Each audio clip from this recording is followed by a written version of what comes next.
You are listening to the Legends Lingo podcast, brought to you by CouchGuySports.com. With your host, Al. Buddy, you were targeted 6 times, you caught 2 receptions, and did nothing else. Powder. Yes, sir. And Fiesta. He hasn't done jack. They've won one cup and they made a lot of playoff appearances. But he is a snake, oily snake. He's a crook. Enjoy the show.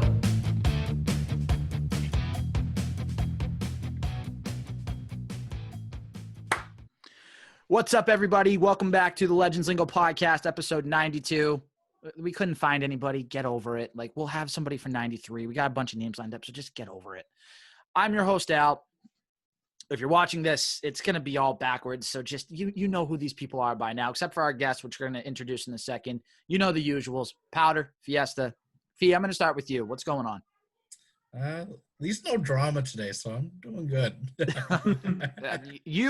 I will say this. You had your fair share of drama, but the way you came about it after the fact, I texted you and I said, good stuff. Yeah, it's good to put in some jabs, but at the end of the day, I respect everybody. I love everybody. So that's all you have to do. ELE. Everybody love everybody. Semi-Pro. Great movie if you haven't watched it, so go watch it. Powder. What's up, man? Nothing, just living the life, you know. How are you, Al? Dude, I'm ready to pull my hair out. Like, I'm not even going to sugarcoat it anymore. I'm just ready to pull my hair out. I'm ready for this week to be done already, and it's only Tuesday, and it's shitty, and I hate it. But anyways, we are presented by Couch Guy Sports. As always, go to CouchGuySports.com. Check out all the blogs. We're crushing it with the views for the last, really since quarantine started. We've been crushing it with the views. Go check out everything, all the podcasts. We got the Chasers, Small State Big Takes. You know them all by now. Go check those out. The YouTube channel, we're on there now, Legends Lingo. Couch Guy Sports Podcast is on there. BSP's blocked list. Your fantasy, 2 dudes, fake balls, or whatever the heck that name is. I can't even say that name anymore. It's too long. But go check out everything there. Our Twitch channel, Couch Guy Sports on Twitch. Some great streaming, some great content going out there, so go check it out. We do have a special guest. I promise we're going to bring him on. He's waiting very patiently. But before we do that, we're going to go with the roll call really quick. Shout out to Fiesta for putting this roll call together. He's been saving our butts, so thank you, Fee, for that. The Detroit Lions have decided to make a move a little bit earlier at the trade deadline as they have acquired Everson Griffin from the Dallas Cowboys for a 6th-round draft pick. Clemson quarterback Trevor Lawrence has addressed his football future today with a simple who knows what's going to happen. Lawrence is projected to be the number 1 pick in the upcoming NFL draft, and one of those teams, really 2 of those teams, come from New York, which is kind of smelly and gross. So, yeah, not great. College Game Day will be broadcasted from the Masters on November 14th. The Baltimore Ravens upped their practice squad a little bit by signing wide receiver Dez Bryant to an official deal. Speaking of wide receivers and going to, a decent team, Tom Brady gets his golden boy Antonio Brown back as Antonio Brown and the Bucs have agreed to a 1-year incentive-based backed deal. The salary includes a 1-year base salary with a bunch of incentives thrown in for touchdown receptions and everything else. And finally, the NBA training camp is rumored to start on December 1st with free agency and the draft starting 2 weeks prior to that.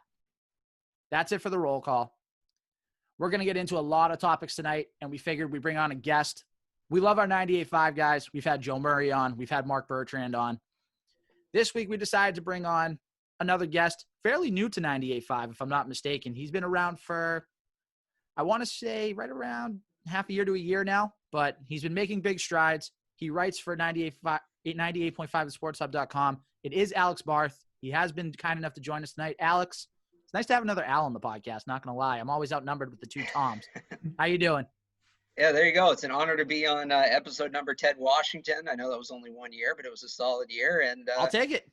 Yeah, it's been I think I've now worked at the Sports Hub more time than I've been furloughed from the Sports Hub because I was temporarily let go there for a little bit because of quarantine. So that was April to June, and I started in January. So I think I now have worked for them longer than I have been furloughed. So that's a happy milestone. Okay, fair enough. For some reason, I thought you were recent, so my apologies for that. No. So I got hired in January. I worked January to March. I got let go at the beginning of April temporarily because of COVID, and then I got brought back like middle of July for football season. So relatively new. Okay, touche. You have done a lot of work in the past, and that's sort of the first question that we just want to ask. We always ask all of our guests a little bit about their past. Tell us sort of how you got to 98.5 The Sports Hub. Yeah, so it was a heck of a path. I went to school in upstate New York as a sport and media major at Ithaca College. And Bob Sosi, who I know you guys have had on, I work with him now as the voice of the Patriots. I remember getting in touch with him, and he basically said, because my dream was to do play-by-play, and he said he started off working in college athletics and sports information. So that's what I had my mind set on. I went to UMass Lowell, worked there for 3 months out of college, and it was just a disaster. It wasn't for me. I think I kind of lied to myself about what the job was going to be. So I ended up just taking a job at NBC Sports Boston. I was there just as an editor for a little bit, and that turned into me joining this startup company that doesn't exist anymore. It was called Snap Call Sports, it was a cool idea. Basically, the idea was you're on your phone, you're watching a game, any game, you're on your phone, there's an app, and you get asked questions. They're either trivia or predictions, and you get points based on how you answer. And then at the end of the game, whoever had the most points won a prize. And there was also a chat where you could talk to other people about the game. So I was the one asking the questions and stuff. And you had a technology company run by a bunch of people in their 70s. So that didn't go well. But I started my podcast through them. I was lucky enough, they kind of backed me to start a podcast, calling it podcast. And when that went under, CLNS picked my podcast up. Some people know, I think you guys are like a partner sort of with them. There's something there. I mean, because Nick Quaglia, the man, the myth, the legend, works for them, and he runs this. So they picked up my podcast at this point with this. He's non-existent. So they picked up my podcast, and then they were like, "Hey, we're gonna," because at the time all they did was host podcasts, and I was producing podcasts for them. I was producing political podcasts, and then I was doing play-by-play all over the state, 8 different colleges. Voice of MIT football. And then CLNS was kind of like, hey, we're going to start covering teams. We're going to start being a media outlet, not just hosting podcasts. So they put me on Red Sox coverage. And at the time, we weren't credentialed. It was just from the basement. We would do like a 2-minute pregame podcast. Here's the lineup for tonight. 2-minute postgame podcast. Here's the lineup. And a once a week debate show that was me and Nick arguing. And then I did that for a couple months. And then they were like, hey, we want to put you on Patriots. So I started doing Pats, and it was kind of the same format. And then the kid who was running the Pats coverage got let go the week before the Eagles Super Bowl. So, we meet that Monday before the game, and they're like, hey, we want to see what you can do, run this. I guess I was lucky enough to do a good enough job. We got credentialed the next year. They put me on the beat with Evan Lazar. I did that for 2 years while I was still doing play-by-play. I was on the street team at the Sports Hub. I was still producing podcasts. I was still working as an editor at NBC Sports Boston. And then, so I did that for 2 years. And then at the end of last season, I was lucky enough. I kind of just on a whim texted Matt McCarthy from 98.5, who I went to college with, and was just like, because it was all part-time stuff. And I just kind of texted him. I said, do you know if the Sports Hub is hiring at all? And he said, I actually think they're looking for a writer. So I happened to reach out to them. It was the last day they were taking applications. Went in there. They already knew me because I worked there from the street team, and they knew me from down in Gillette. And I was lucky enough to join up with them in January. And then I kind of filled in the rest. So that's my long and winding road to get to where I'm at right now. That's a great story, but you forgot one part. What is it? And I wrote for Couch Guy Sports. There you go. 5. I think I did like 4 or 5 Patriots pieces in like 2017. It would have been the season before. Yeah. It would have been like the 2017 season, early in the season. Hey, still counts. And I don't think they exist anymore either. I wonder if they're still on there. So I'm sure we can find that. And we can give you an answer at a little bit later date, but I'm sure we could find that information somewhere. But there you go. Alex Barth, 98.5 The Sports Hub, joining us tonight for episode 92. Fellas, do you have any questions for Alex before we get into this team? I forgot to. I spent 2 because I'm wearing the shirt. I spent 2 years as the voice of the Little Spinners. That was in there too. So yeah, good stuff. All right. I have a question on that. Go ahead. How did you like broadcasting for the Spinners? So I didn't do the traditional broadcast. I was the PA announcer my first year, and the next year they brought me back. And can I swear on this? Yeah. Yeah. Go ahead. All right. So all that bullshit they do at minor league games, like in between innings? Oh, yeah. Yes. And there's the asshole down on the field with the mic, like, let's get on your feet, fit. Like that guy. That was you? That was me last year. I had like a jersey and everything. There was a whole thing, and I was doing social media videos for them. So honestly, one of the most fun things I've ever done. It was a great summer. I loved interacting with the fans. I loved interacting with the players. I was, between COVID and obviously what baseball's doing to the minor leagues right now, that's really not just that job, but the spinners are kind of up in the air, and that's really sad to see. But that was that was an incredible job. I loved every second of that. It was the best stuff. We're three big baseball guys in this podcast, so okay, you fit right in. Powder, any questions you want to ask Alex real quick before we move on?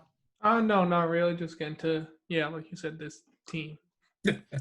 Yeah, this let's just get this out of the way. This Patriots team, I don't even want to call them a team right now because they look the farthest thing from it. They played this past Sunday against the San Francisco 49ers. Now, granted, the 49ers are the reigning NFC champions. They were about 7-8 minutes away from winning a Super Bowl. San Francisco comes in here and beats New England 33-6. Yep. Where do I even begin? Oh, I know where to begin. How about this? Raheem Mostert is out for the game. So you're thinking right away, okay, a little bit of an advantage for the Patriots. You don't have to deal with a prolific running back. Yep. Jeffrey Wilson, 17 carries, 112 yards. Quick math, that's 6.6 yards per carry, so 6.5 yards per carry, 3 touchdowns. This Patriots rush defense looked like shit. They were horrible. Cam Newton. Now listen.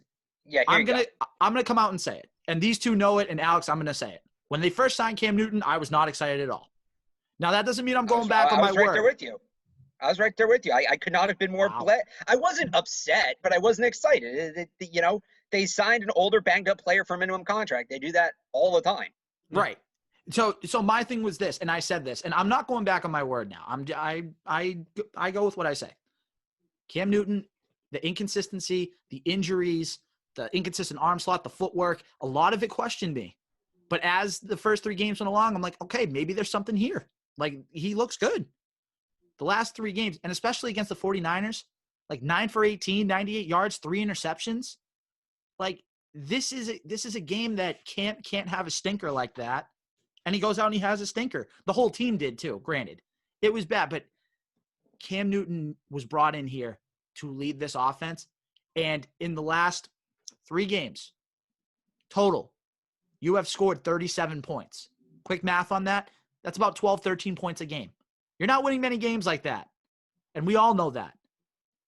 This game was a disaster. Jimmy Garoppolo, 20 for 25. I know he had 2 picks, but he looked like the quarterback that a lot of Patriots Nation wants. So it was just a complete and utter disappointment. And now, and we're going to preview this in a few minutes, you have to go to a Buffalo Bills team in Buffalo that's 5-2, feeling good about themselves and looking like a good team and a legitimate threat for the future. I'm done because I'm going to lose my mind.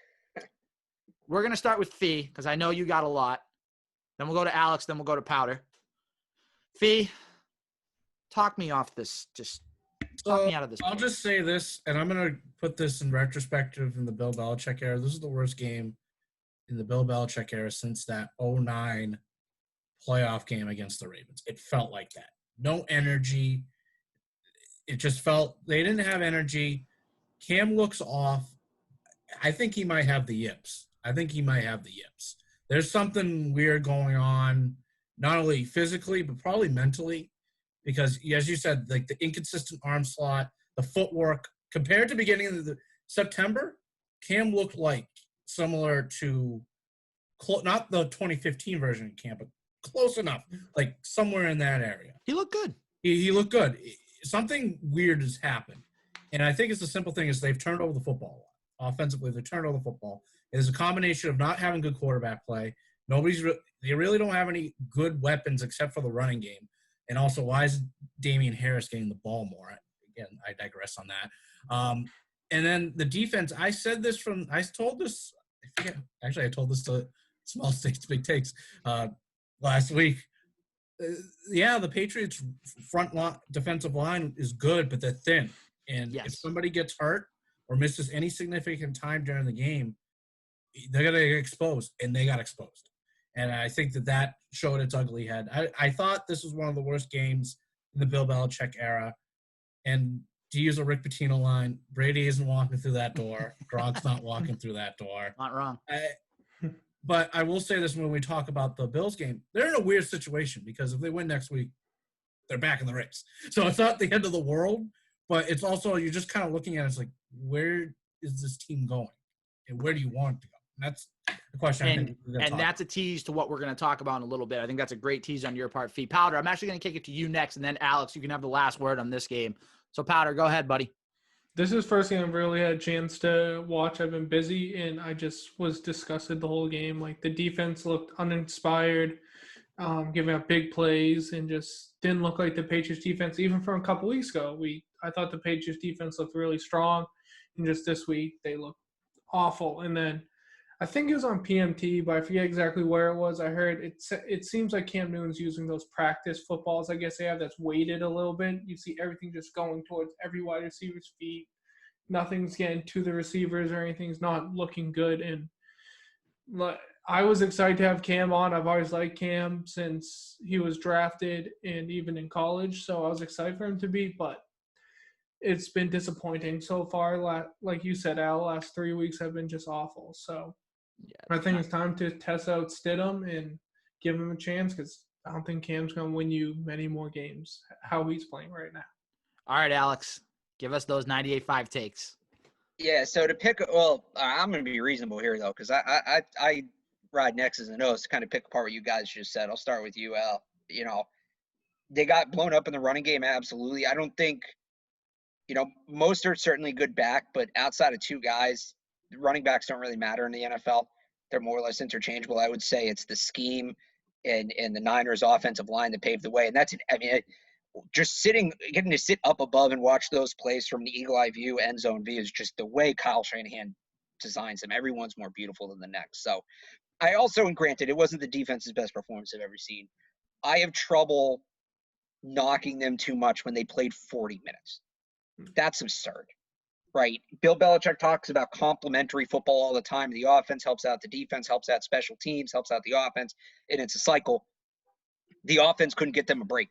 So, and this team is designed to move the ball physically on offense and control things physically on defense. You can't play that way with that much of a discrepancy in time of possession. So the offense isn't pulling its weight. The best thing in my mind that could happen in the defense right now is the offense getting their footing. Yes. I don't know exactly what, you know, with the personnel they have, they're really missing Dante Hightower and Patrick Chung right now. There's no way around that.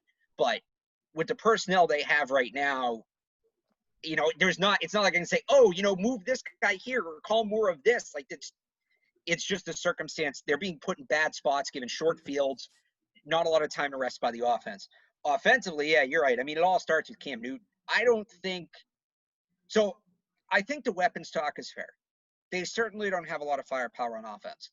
But watching the tape, I would say some of the skill position players in a bubble are exceeding expectations, especially a guy like Damiere Byrd. If the Patriots have average quarterback play, we might be talking about Damiere Byrd as a Pro Bowler right now. I mean, the guy's getting open deep a lot, and Cam's either not seeing him or not throwing him the ball accurately. So that's an issue for March and April, right? They need more firepower. They don't have a real number one tight end. They don't have a real Byrd maybe is a real burner wide receiver, but not definitively. He should be the number one. You don't have that number one receiver that you can throw to. I think Nikhil's a fine number two. I think Bird's a fine number three. It's like, you know, to put it in baseball terms for you guys, right? You look at kind of what the Red Sox were projecting without Chris Sale. You had Eduardo Rodriguez as your number one, right?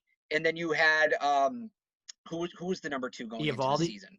It was Uvalde, right? So Eduardo Rodriguez is a great number two. Uvalde's a great number three. You move them both up one spot, and suddenly, even though they are okay players, they're not in the role they should be in. So to me, for the Patriots, it all starts with the quarterback play. They're not getting good quarterback play right now. Cam Newton, as bad as some of his throws have been, and you mentioned it looks like he's throwing with the weighted ball, I think he's overthrowing. I think he's worried about his arm strength, and he's overthrowing, and he's throwing off of his front foot, and he's spiking balls in the ground like we saw in the comeback to Damiere Byrd. Or he's just not setting his feet entirely, and he's missing guys. On top of that, there's bad reads, like the throw into double coverage to Jacoby Myers that he threw off balance. The worst part of it, and I hate to rip the guy, but again, you know, watching things play out from that back angle all 22 look, The throws he's not making are worse than the throws he is somehow. He had it was an early drive, right? It was 7-0 or 10-0, 10-3, something like it was still a ball game on Sunday. And they run Haas wide juke, which is a very standard Patriot play. You go slots up the seams, you have hitches on the outside, you have an option route in the middle of the field. That was their bread and butter. That's what they used to get up the field against the Rams in that second Super Bowl to win it. They run Haas wide juke. This is a day one concept. And N'Keal Harry runs a nice route, gets himself open, 1st and 10, 12 yards down the field. Cam sees him, hesitates, rolls out, and runs out of bounds for a 2-yard gain. There's another play where they go play action, which is something he's had trouble with, something that Tom Brady was so good at. And it's hard to state, this is a lot harder than it seems. When you go play action as a quarterback, you turn your back on the defense. Stuff happens, even if it's quick, things happen that you don't see that you have to then pick up quickly, as opposed to a traditional play where you see everything play out as it plays out. So Cam turns his back on the play action, something he struggled with, comes back. He's got Damian Harris, Jakob Johnson, and Dalton McKean all wide open 5 yards ahead of him, right? The Niners dropped everybody deep into coverage. It was, I think, 2nd and 10. And he just doesn't take the check down. And I don't know if he didn't see it or he felt like he had something deeper or he doesn't trust any of those 3 guys or whatever it is. But at a certain point, it doesn't matter. You need to take those 5 yards. This team right now, forget scoring touchdowns. It feels like an accomplishment when they score a first down. When they get a first down, if you have 5 yards on the table, you need to go and get that right now because that in itself is a struggle. And Cam admitted it after the game, and I'll give him credit for this. I've actually gained a ton of respect for Cam Newton throughout his time in New England because he recognizes what's wrong to an extent, and he's taken full ownership of it. It was my fault. I need to play better. I'm the one holding us back. Like, those are the kind of things he's saying. But again, he recognizes, and he said, we need to just start stringing plays together. If we can string a couple good plays together, that turns into a drive. If we can string a couple of drives together, that turns into a ball game. So when that's your mentality, you need to start looking more at those 5-yard checkdowns. You need to start kind of first guys open, quick, throw the ball. Don't go looking for whatever else. Just make the smart play. Make the smart play. Cam's whole career has been being too aggressive. And now he seems hesitant and unsure of himself.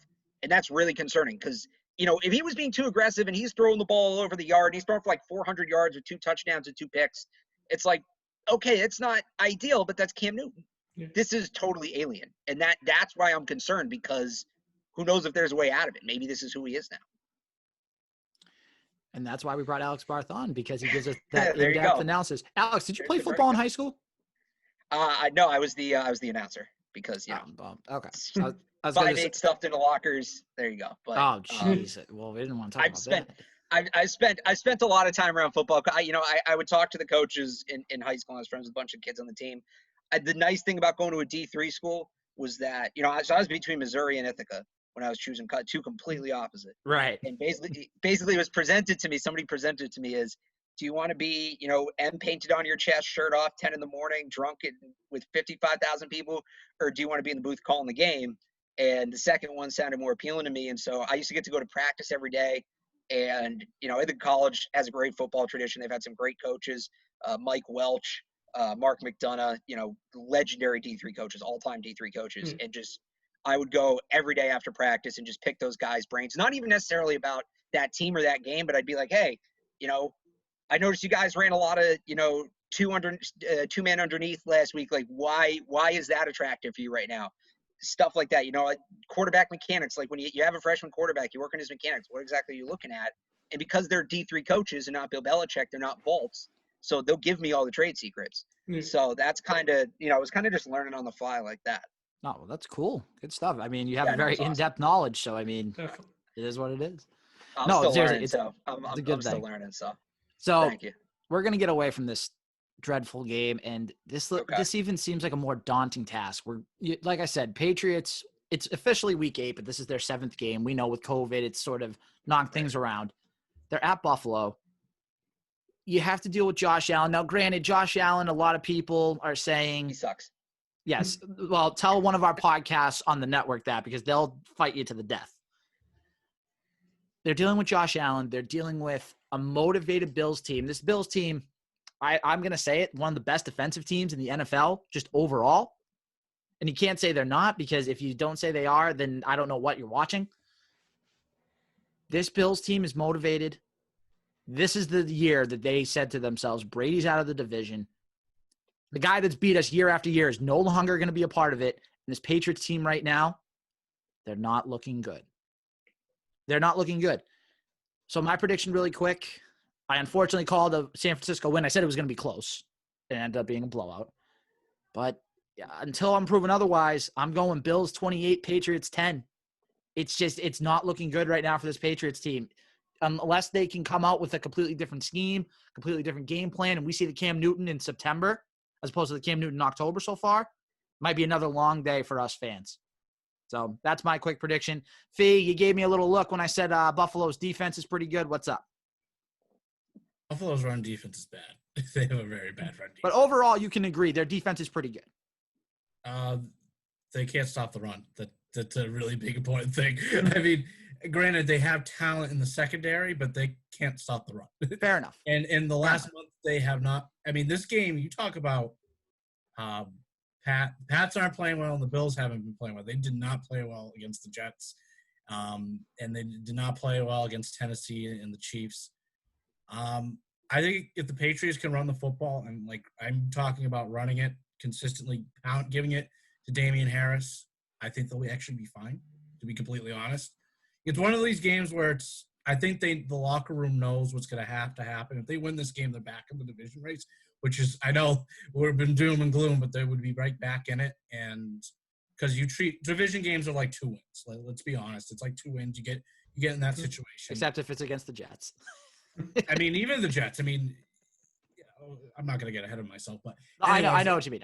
Yeah, so I look at it this way and say if they can run the football, if they cannot turn over the football, I think that's been also yes that they have been turning over the football.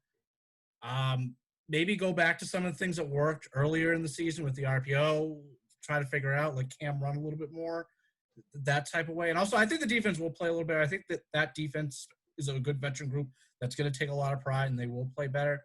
It just seems like an ugly football game. I'm actually going to say this. I'm just going to go ugly. You should pick the under in this game, just completely. And I'm going to go say 12-9 Patriots. It's going to be an ugly football game. Wow. But I don't think the Bills can really game for sure. It's going to be. I don't think the Bills can. They've had a problem scoring too, and again, they can't stop the run. It seems like. I think the Patriots have hit rock bottom. I hope they've hit rock bottom, and it seems like they're going to build something here. I'm trying to be optimistic, but it just doesn't. Both teams look coming into this match, but you can't feel great about each other. Even though the Bills are 5-2, they can't be proud of what they played like in the last month. That's just Powder. I think the Patriots should come out motivated, like Fiesta said. They beat the Bills so much. I think it's shown Josh Allen is not. He's a very good quarterback, but he has not shown in the bright lights that he can perform in big games. And you can tell he never plays well against the Patriots. So I'm going to say 21-18 Patriots. Just they find a way to win this game. Belichick comes out with good scheme. Cam Newton proves why he's here. And the defense, like Fiesta said, comes out as a veteran group and is motivated to win. All right, Alex, give us your score prediction. Score. I think Fee kind of made a lot of good points there. I'm gonna go 15-10 Pats. I normally do my score prediction like Thursday, but I'll give you an early one there. It's subject to change, but no, it'll be the Legends Lingo official one. There you go. Okay, there you go. And if it's 15, if it is 15-10, forget I said the subject, whatever, blah blah blah. No, you made a good point about the turnovers, though. I think that. In the running the ball, they need to run the ball to be successful. This offense is built to run the ball, not throw it. But when you're down 10, 14 points off the jump, that's not exactly an option. Yeah. So, I think the defense is playing for respect. I think Cam Newton's playing for his job. And, yeah, I'll give you – if you want the glass half full, you kind of set it up at the beginning, Al, the doom and gloom of it. I'll give you the glass half full. Fair. We've heard a lot this week about the Patriots' last 3-game losing streak. It was actually a 4-game losing streak in the middle of the 2002 season, right? Everybody brought that up after they lost to the Niners. What nobody brought up is that the last time the Patriots and Bills played each other, and the Bills entered the game with a better record than the Patriots this late in the season, was actually the next game after that 4-game losing streak. November 3rd, 2002, the Patriots went on to win that game at the Ralph and then won 5 of their next 6. So there's a lot of parallels here to that last losing streak. And, you know, they beat the Bills and it kind of set them off and they went going. So, again, we all talked about the Niners game and people compared it to the on to Cincinnati game and they got to prove it, yada, yada, yada. You know, it feels dumb saying the same thing again this week because if the stakes are that high against San Francisco, they couldn't have been as high as we said if they could be the same the next week, but here we are. So I think they pull it out. I don't know that Cam Newton plays well, but I think the defense does. I think the defense forced a number of turnovers. I think they beat up on Josh Allen. And again, low scoring game, like 15-10, something like that. You guys are all optimistic and stuff. Well, I'll say this, last time they were in Buffalo, even with Brady, that was an ugly football game too. It was. I mean, that's divisional football. Divisional football, like the Bills and the Jets the other day. I mean, when teams know each other that well, you're always going to get close, low-scoring games. Right. No, it makes sense. I want to be optimistic. I really do. I need to see some fire on Sunday. I need to see it, plain and simple. Before we completely move away from the Patriots, Fee, I believe you had a trade deadline rumor or two. You want to address that real quick? All right. Yeah. So, I mean, it's been reported over the weekend with Jason La Canfora that the Patriots are looking at receivers. Adam Thielen, Will Fuller. They're looking. I'll just say that they are looking. And I know that it was reported from your website about Stephon Gilmore and potentially being traded or has been in trade talks since March on and off. I'll just open the floor on this really quick. I'll just say this really quick. I think the Patriots are going to be buyers, and I do in the sense that they're going to get guys that have multiple years on their contract that are on rookie deals and that type of stuff. They're going to do that so they can build for 2021. It's just not only to help now, but just to like have the construction and all that other stuff. That's how I feel. I don't know who they're going to get. There's so many rumors out there, but that's how I feel. So I'll just leave it open the floor for you guys on that, if you had any takes. Yeah, I mean, I'll weigh in. I guess, you know, Belichick's kind of been downplaying the deadline all week, and it's just tough because of COVID to move players around. I think that I don't think they buy just because that hasn't worked out, and they're not going to make a trade just to make a trade. And I don't know that, for a number of reasons, I don't know that the right deal is going to be there for them this year. In terms of selling, or I guess I'll add this, in terms of buying, my theory has been since Brady left that, you know, this spring there's going to be a lot of big free agents, and there's really not going to be any money out there. For the first time ever, the salary cap is going to go down instead of up because of the money lost due to COVID. So I think Bill Belichick's plan all along after Brady left has been to, you know, I don't want to say punt on this season because I don't think he'd ever lose on purpose, but I think the idea was be competitive this year without overextending themselves, right? That's why you saw so many one-year deals this offseason and short money deals. Be competitive this year without overextending themselves, because right now they're set up between their draft capital and their projected cap space to be major players next spring, both in free agency and moving around trading in the draft. So are you going to move a fourth-round pick for a guy who you're going to get for 12 games and then that's it, and then that decreases your firepower for the spring when you're really trying to kind of do a jumpstart rebuild of this team?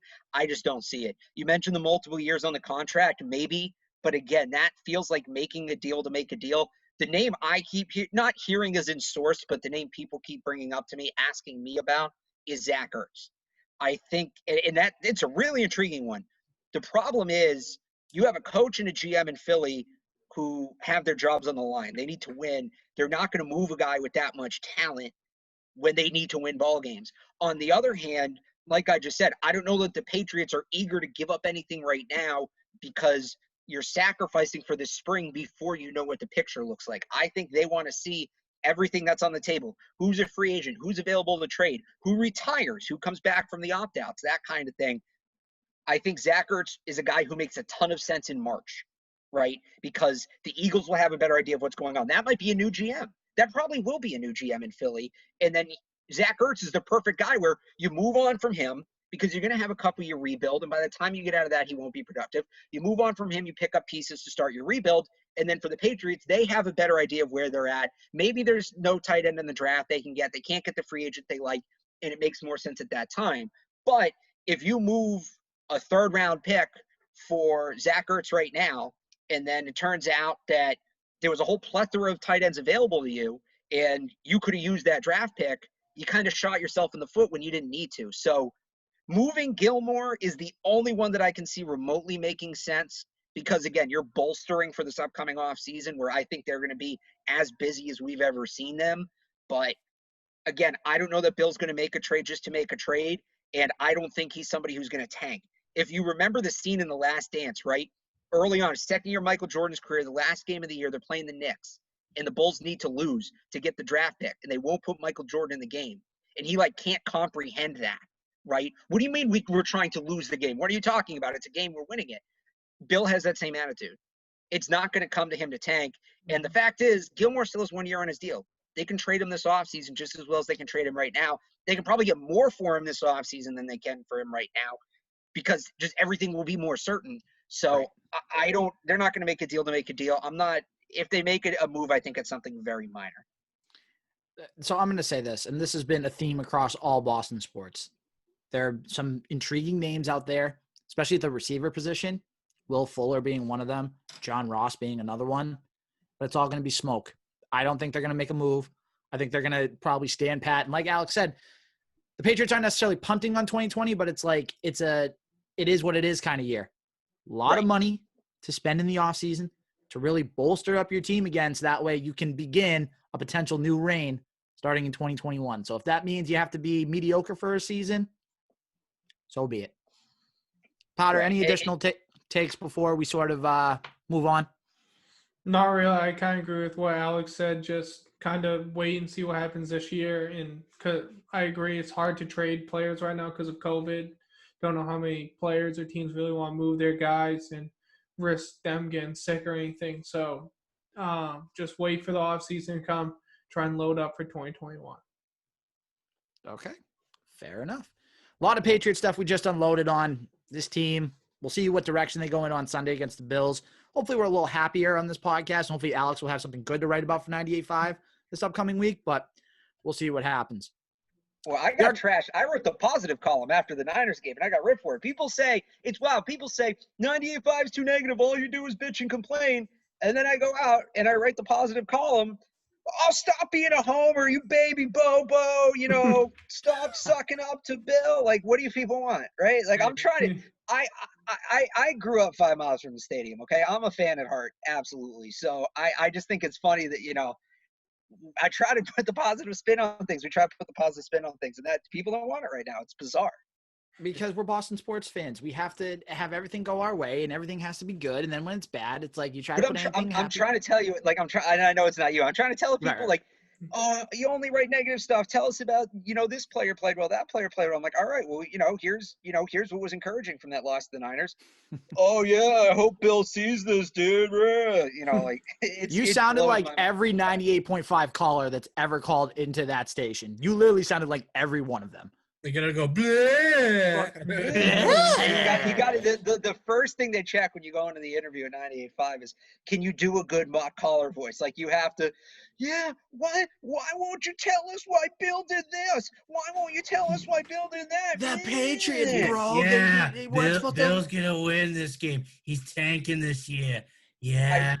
The Patriots aren't better without Brady, bro. Bring him back, Bring in dude. Trevor Lawrence, yeah. I will say the worst, the caller that's worse than that, or the fan that's worse than that, there is one, is the fans with sources. Let me tell you, I saw Sony. He was out and running around in a park. I saw him across the street. He was fine. My buddy knows Tory Krug's uncle's daughters, the guy who fixes a car, and he's coming back. I saw J.D. Martinez in line at the Starbucks in Southie, and he told me he's going to hit 400 next year. You could book it. I can't. And Boston fans aren't the only ones who do it, right? There's that guy in South Beach who tweeted a 5-minute long video of him talking to Le'Veon Bell and said Bell was going to the Dolphins, and 20 minutes later he signed with the Chiefs, right? Oh, my I gosh. can't stand the people who the fans with sources are by far the worst sports fans. Then no time for that. Then you're gonna hate me because I have one of those sources, unfortunately. But okay, so here's the thing: stop everybody else. Trust me. I know there's people who know players and have that kind of relationship. These guys don't live in a bubble. But for every person who is actually next door neighbors with David Andrews, okay? Yeah, there's 20 people who they think they saw Rex Burkhead in Shaw's, but it was really just some bald dude, okay? or they're just making it up, to try to look cool. Like that Mo Money Chanel guy on Twitter. Oh my, no, dude. For a month. Hold on, that right? The Patriots real could quick. trade for Julio Jones. Get the hell out of here with that guy. Real quick, Alex. You just pissed off one of our podcasts. Alex, really quick. Another podcast on the network. One of the guys is like friends with that kid, and it's unbelievably funny. I actually went. You'll like this. Is Mo a kid? Is he a real person, or is this like a Dove Kleinman thing, where like it might be a robot and nobody knows? He's real, but I think he's a troll. I think he's basically. No, just a troll. He went on the other station in town. You can say. I mean, you can say whatever. You have the poster in the background. I would have told you to take that down. Because it was like he was talking about the Stephon Diggs rumor last year, and he says, "Yeah, it was just to troll people." He literally like went on the radio station. It's like, "Yeah, it's to troll people." So yeah, he's a troll. There you go. Fans with sources making it up the worst. I literally went at Mo on Twitter and was like, "Yeah, how'd that Julio trade go for you, Mo?" And it must have gotten like 30 to 50 just like likes, retweets, all that stuff. Oh, he's great for impressions. Don't get me wrong, but like he's entertaining. He tweeted that out, and then the Pats had COVID, and I was like, "Oh, great! Now he he gets an out now. He gets an excuse." And then he doubled down on it, and I couldn't believe it. And I'm like, "Yeah, we're finally gonna get this guy." And then Julio Jones sprains his ankle. And I don't think he's tripled down on it yet, but I like just the people like that. It gets to me. Not that I have like a ton of sources, or I'm like, right. Journalism. No, but you work for a radio station. That it makes sense. You're gonna hear more things than probably any of us. Right. So even by accident. here's where it bothers me. Basically, is that it snowballs, right? You're right. I do hear more things probably than the average fan does. I'm not claiming I have sources. I'm far from Adam Schefter. But I hear tidbits here and there. But it's, this guy comes out and says, the Pats are trading Julio Jones. Or this guy's like, I saw, at the movies over the weekend, Gordon Hayward was limping. And then that blows up. And then I suddenly have to write about it. And I have to answer questions about it. I can't necessarily say it's not true because something might have been told to me off the record where I can't say one way or the other, or I go against the trust of the person who told me that. But I basically have to say, here's what there is behind the Patriots Julio Jones rumor, even though I know there's nothing. And it's just like, then I have to, not that you like, I'm not saying that you guys were wrong to ask me about it or whatever, but it's like, right. I get 15 freaking texts from my friends. They're off work. Like, what do you think about this? What do you think about this? I'm like, dude, I just wrote the fucking column. Go click on it. or like, it's nothing. It's, oh, you always say it's nothing because it's always nothing. Like, it really is though. Maybe that's selfish of me. I just hate the fake rumors because I don't want to deal with them. I like to live in some sort of realistic realm. Sheesh, and I don't want to. We went from talking about the Patriots to Mo Chanel. Like that's the direction this podcast has gone. That's when it's time to move on. So we are going to move on. No, this was therapeutic though. Thank you. Oh, you're welcome. That's what we like to do. We like to vent out things here. It's a lot of fun. Appreciate it. We're a good venting podcast. I'll say that. Yes, it is. We vent a lot. Okay, the Boston Celtics. Yes, I'm wearing their shirt because they are one of the teams that actually performed pretty well this year. They have a player that is supposedly floating around a little bit in trade rooms, little birdies, tweet. Gordon Hayward.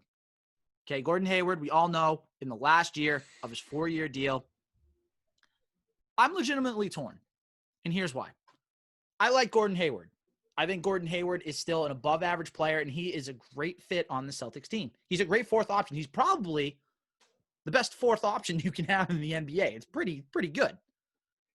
But I also understand if you want to try to trade away his contract, especially in the last year of his deal, and try to get some more pieces to try to continue to climb up the ranks in the Eastern Conference. And Zach Lowe, he had some comments on his podcast. Fiesta can tell you all that in his little excerpt, but I am legitimately torn about Gordon Hayward. I don't know which direction I want to see. If I want to see him go or if I want to see him stay in his last year. And obviously Hayward's had a little bit of bad luck with the injuries and everything. I mean, he had 2 injuries last year, one in the regular season before everything shut down, then one again in the bubble. So it's been sort of a weird tenure here for Gordon Hayward. So I legitimately don't know. So I want to hear somebody convince me of one way or the other. Powder, I'm going to start with you. Convince me. I'm not the biggest basketball guy, but from everything I'm hearing, and I kind of relate to any other sport, if they do get a good package with 1 year left on his deal, it's a good thing to trade him. Yes, he is a good option, but if you can get pieces for him, especially in the last year of the deal, like I just said, I think the Celtics should do it if it helps them get better. If there's nothing out there, then yes, obviously keep him if he's going to be your best option, but you don't want to let someone walk and not get anything for him when there is something out there to get for him. Okay. Alex, you got anything that can convince me too? Yeah, I just think I'm not necessarily rushing to trade him. I'm not trading him just to trade him, but a guy I've had my eye on for a long time is Miles Turner. I think he's exactly what the Celtics need, and if you can make the money work, I think it makes both teams better to do something like that. When the Celtics lost, I said there's 4 guys who should be back next year: Jason Tatum, Jaylen Brown, Marcus Smart, Robert Williams. After that, I'm not saying get rid of everybody else, but I'm saying after that, sacrifice pieces to improve the team, right? Is Gordon Hayward giving you more? So here's where I see Gordon Hayward's value. When Enes Kanter was out at stretches last year, and then in the bubble, even when Kanter was playing, Gordon Hayward was the Celtics' leading rebounder. He was also second in assists. So he does all of that stuff, right? But the Danny Ainge has never cared about rebounding. He's never cared about size. He signed Taco Fall just to troll me, so I can't say he doesn't care about size. And I wanted them to sign Taco Fall from the beginning. I love Taco Fall. You can't teach height, okay? But he's never cared about size or rebounding or anything like that. If Gordon Hayward's your leading rebounder at, 6'6"? If you go out and you get Miles Turner, who can be a rebounder, who can be a defensive presence at the rim, Celtics fans cream their pants over Robert Williams and his potential. Well, that's just Miles Turner. So you can essentially expedite the process. You don't even have to get rid of Robert Williams, but, Robert Williams is untouchable because he could turn into this player. Well, this player's right here. Go get him, right? He makes the Celtics a better team than Gordon Hayward. So I like Hayward. I like guys who can shoot. Absolutely. Like you said, he's had some bad luck. But at this point, if it's, Gordon Hayward and Grant Williams for Miles Turner, 100% sign me up. The Celtics need rebounding. They need rim protection. They need players who can play at the rim offensively in the post, not just guys who are slashers. So, yeah, I would look at Miami too. I know Miami has some intriguing pieces, and there's been some talk about Hayward having interest there, and he took a visit with them in free agency before signing with the Celtics. So, yeah, I think absolutely he's a great asset you have to move right now. And if you can trade one good player for 2 good players, which I think they could potentially do, or 2 good players for 1 great player, I think you do it right now. Okay. V, final thoughts on it before we move on. I'll say this to Celtics fans that want him to just opt out and go away. That's a horrible decision. You're not going to get that cap space back. So you want him to either opt in or there's that sign and trade option. Because it seems like not only trade talks, but there is rumors of him, his agent, fishing around. Same thing with Al Horford. So I'll just say this. I'm kind of like you, Al. I see him different. If you keep him, good. If you don't, I'm leaning more wanting to give this team to Tatum and Brown, making them the 1 and 2 options of this team. So if there's there's 3 teams. I listened to the Zach Lowe bit with Marks from ESPN. They kind of went like this, that there were potentially 3 teams: the Trailblazers, the Pacers, and the Atlanta Hawks. There's rumors and money, but I'll say this. If you trade Hayward, like if he says, I'll opt in, but I want to go somewhere else, I'll say this for the Pacers. If you can get Miles Turner, Doug McDermott, and Aaron Holiday for Gordon Hayward, you do that trade. Like, immediately. I'll drive people to the airport. It's like, you do that trade. I saw the same scenario with the Trailblazers that had Zach Collins and Trevor Ariza, Rodney Hood, and a protected first. I don't know if I would do that necessarily, but that's something intriguing. The team I am scared about is the Atlanta Hawks. They have the cap space. They can just say, hey, we just want Gordon Hayward. Opt out. We'll give you the money. We'll give you what you want in that ballpark. And they're trying to become a playoff team. I do think if Gordon Hayward does say, hey, you know what? I like what the Celtics have done. They've been good to me. But this is really becoming Tatum and Brown's team. I'm not going to get the numbers that I want. I kind of want out. I think the Celtics are going to say, hey, no, we want something in return. And I think that if that does happen, I would expect a sign and trade, especially with the cap being weird this year in the NBA, that it could be a hard cap. You could see a lot of sign and trades this year of moving pieces, especially around the draft. So I wouldn't be surprised with that. If say that deal with the Pacers does happen, I think the Celtics should hit that deal because you get the big you want. You get a bench scorer in Doug McDermott. He hits a career 41% from three. As a small forward and a power forward, I take that. And then Aaron Holiday is a good young point guard that might be better than Wanamaker. So you'll be upgrading that position. And if Kemba is still a little slow, it won't be a complete drop off. It'll be you have a young talent that can be the field general to give Tatum the ball, give Brown the ball, and just let them do their thing. So that's what I see. But it's going to be an interesting offseason, especially with the rumors that trades can start 48 hours, 72 hours before the draft, and then free agency starts 48 hours after. It's going to be a couple weeks of basketball rumors. I think we're probably going to get delved into a lot and a lot of Twitter bash with Celtics Twitter, so that should be fun. Oh, it's going to be a great time. Social media is great. Yeah, it is. We're going to move on. Final topic of the night, Red Sox. But before we get into the Red Sox, Alex Barth, I have a question for you. Yep. What does a guy call his best friends? I would be Manscaped. It would be, but what Did I get specifically ahead do of you it? call your best friends? I don't know that I got a specific name for him. That's a tough question. So it would be Testies Besties, of course, because there you go. Halloween's right around the corner. You don't want to spook someone with that scary bush. Our friends at Manscaped want to make sure the boys downstairs are clean and best friends of their own. Manscaped is #1 in men's below-the-waist grooming and offers precision-engineered tools for your family jewels. Don't be that hairy guy. Manscaped is forever changing the grooming game with their Perfect Package 3.0.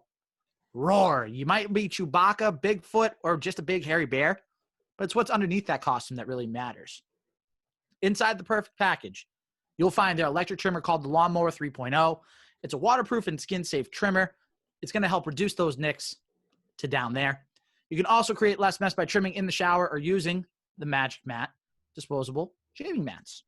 Mats are pretty good to use, so use them. And they're disposable. And, of course, let's not forget about the Crop Preserver, an anti-chafing ball deodorant and moisturizer. You already put deodorant on your armpits, so why are you not putting deodorant on the smelliest part of your body? Yeah, you know what we're talking about. Perfect Package 3.0 also comes with anti-chafing performance boxer briefs that keeps your package cool and smelling fresh all day. Nick Qualia swears by these. Jared Scally does too, and I do too. They're great. Use them. For on-the-go freshness, you'll love the Crop Reviver Fall Toner Spray. Time to get clean and mean with this Perfect Package 3.0. Get 20% off and free shipping with the code LLP at manscaped.com. Stay sexy this Halloween because your boys will thank you. Again, that's 20% off and free shipping with the code LLP at manscaped.com. 20% off with free shipping at manscaped.com. Use the promo code LLP. Trick or treat. Keep the boys neat. Final topic of the night. Red Sox. Okay, we got a little baseball going on. There's a big name out there. His name happens to be George Springer. George Springer plays for the Houston Astros right now, but he may not be around for much longer. And there's a report out there that proves it. Patrick Creighton of ESPN 97.5 in Houston came out with this tweet earlier. I shouldn't say earlier, but yesterday, so on October 26th, around 10 o'clock p.m. Eastern Standard Time. Bad Astros rumors. So I was saying this isn't a good thing.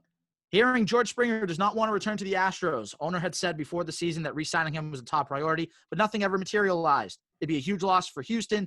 Top offensive bat and strong defender at a premium position. Best free agent bat in his opinion. So it's looking like George Springer is out the door. A lot of people, especially Red Sox Twitter, has said they don't want George Springer for big money, but at the right price, would you consider bringing in George Springer if it's not going to be worth, David Price money or, Mookie Betts money or anything like that? If you give him a fair deal, would you want him? Because if it's a decent deal, like in the 15 to 20 million, now I know it's probably not going to get him. Like, let's not be crazy here. But if somehow you can swing that, why not bring him in to be your center fielder, especially if Jackie Bradley's on his way out the door? Because it sounds like he wants nothing to do with Boston anymore unless they pony up the dough, which I don't want them to do. See you later, Jackie Bradley. Like, you can take the first rocket to the moon for all I care, JBJ. I'm not a JBJ guy at all. So that's my thing. That's very anti-JBJ. Yeah. I think that's fair. Yeah. Thank you. I appreciate that. So again, at the right price, why not bring in George Springer? Again, if it's a lot of money, don't touch him with a 10-foot pole. If you can get him, for right in that ballpark that I mentioned, might be worth taking him in. I don't know. That's just me. Powder, you're a huge baseball guy. You write about baseball all the time for Couch Guy Sports. I want to hear your opinion first on George Springer. So I feel like Springer is going to be around the 25 AAV. So I think he's going to be a tough get if the Red Sox don't want to open up their checkbook. But I do think he's a good player. I think he does want to get out of Houston and kind of get away from the cheating scandal and kind of make his legacy away from Houston as much as he made it in there. Obviously, he was a World Series MVP.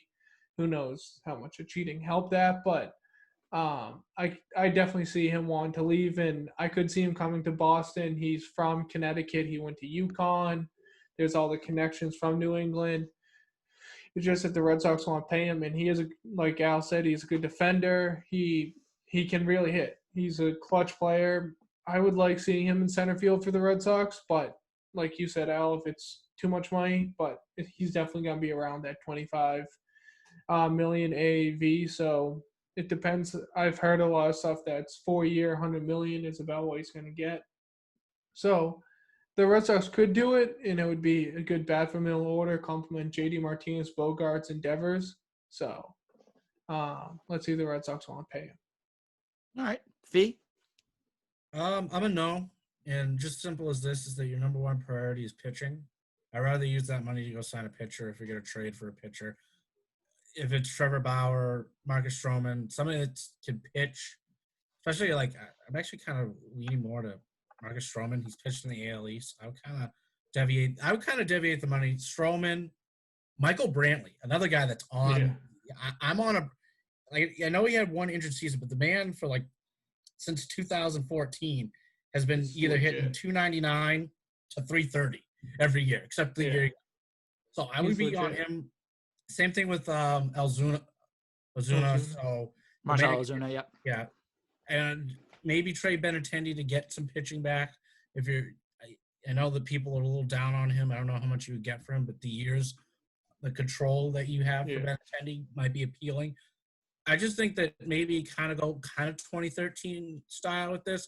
Get guys that are professional hitters like a Michael Brantley, like a Michelle Ozuna, and maybe go out and get a pitcher or not. Maybe trade. Be creative. I think that what Chaim Bloom has done is he's creative, but I would not sign George Springer. I know he's clutch, and I know if the Red Sox were closer to a championship, if they were if they're in the Yankee situation now, yeah, I'd take a swing at George Springer. Bring in a guy that's won, but you're not that close. You're more close to trying to get back to the playoffs. Yeah. And I think you should just go and get a pitcher because you're going to get Sale back at some point and hopefully Erod. So just get enough to be a contention for a playoff spot. Fair enough. All right, Alex, take us home with this one. Yeah, it's kind of a cop-out. I'd say it's kind of contextual. Is Andrew Benintendi still here? Jackie Bradley Jr. probably won't be, but, it's the pitching situation. How healthy is Erod? How healthy is Sale? Springer, he's a good player. I'd rather have Ozuna if it's me, and I'm choosing between the two, right? You're talking about, if the money's right, you go for Springer, and I don't think the Red Sox can necessarily take a if the money's right approach to this offseason. I think they got to go out, and they got to swing for the fences, no pun intended. And, if you're going to break the bank, I think they should be looking to break the bank. I think they should spend big money on one pitcher, spend big money on one hitter, and then you can let Chaim Bloom's random analytics do the rest of it. But, if there's one bat I want to go get, it's Marcell Ozuna. I'd rather pay Ozuna $30 million than Springer 18 to 20, right? If that makes sense. Yeah. You know, go get the talent at this point. Go get the talent. You got back under the luxury tax. You reset. That was the whole point. I would even say, you talk about trades, a guy like Jorge Soler, who's entering his last year of arbitration with the Royals. They're not going to pay him big money next year. He's coming off a down season, so maybe scoop up a guy like that. Springer, he's older than Ozuna. He's coming off a down year, whereas Ozuna's coming off a career year. I wouldn't be against them signing George Springer, but it's hard to get excited about it. Again, a guy like Ozuna, it gets the juices flowing a little bit. Springer's like, okay, so you did the best you could. It's a solid B- signing. You go out, you get Ozuna, now you're talking like B+ to A range there. Yeah. So, if they signed Springer, they settled. It's not necessarily a bad thing. I'd certainly rather a Springer than nobody, but go get Ozuna. If you're going to pay that kind of money, spend the extra $10 million, get the guy who's been hot and coming off the career year and, will hit better in Boston too. Yeah. All right. Fair enough. All right, real quick. This is just going to be a yes or no question, real simple, because we're going to wrap up right after this. I'm going to start with Powder, then I'm going to go to Fee, then I'm going to go to Alex. Is Alex Cora a lock to become the Red Sox manager in 2021? I'm going to say no. Powder, yes or no? No. Fee? I'm going to still say yes. Alex? I'm going to say no, but if he is, I think that increases the chances Springer comes. Okay, fair enough. So we have 3 out of 4 saying that Alex Cora is not a lock to come back next year, and we have 1 hopeful. Thank you, Fee, for being the hopeful one for us. We appreciate it, and we needed it. But that's going to wrap us up. Alex, you're officially a Legends Lingo guest now, so that means you're a reoccurring guest. That means you have to come on whenever we ask. That's the rule. Yeah, whenever you guys need, just let me know. I'm more than happy to make it work. This was a ton of fun, so I hope I didn't bore you too much with my in-depth football stuff there. Hey, listen, not at all. We love our 98.5 guys. We're hoping to get more 98.5 guys. Hint, hint, twink, twink. Yeah. But in all seriousness, we do love our 98.5 guys. They're good guys, Yeah. and we always love our time with them. Despite the popular conception, it's actually a great group of guys over there. So they've been awesome to me. And, when I was having them on my podcast before I worked there, they were always more than willing. So it's a good group and a ton of fun. Oh, we've been talking about trying to get Scott Zolak on here because we have Bertrand on here, and he's like, listen, you got to go get Zolak. And we're like, listen, we'll do it. He's the white whale. I mean, him and Felger are going to be as tough as it gets, but never say never. So, hey, you never know. I mean, we've gotten some high quality guests so far. Our luck has been very, very good. So we're very fortunate with that. But there you go. Well, I'm sorry you had to settle for me this week, but no, you are not settling at all. You're not a settle at all. Alex, do you want to plug in your social media and everything else before we head out of here? Yeah, so at Real Alex Barth on Twitter, you can check out my podcast as well. We did a brand new episode today, NFL Week 7 recap. We talked about the NBA restart, UFC. We reviewed Borat 2.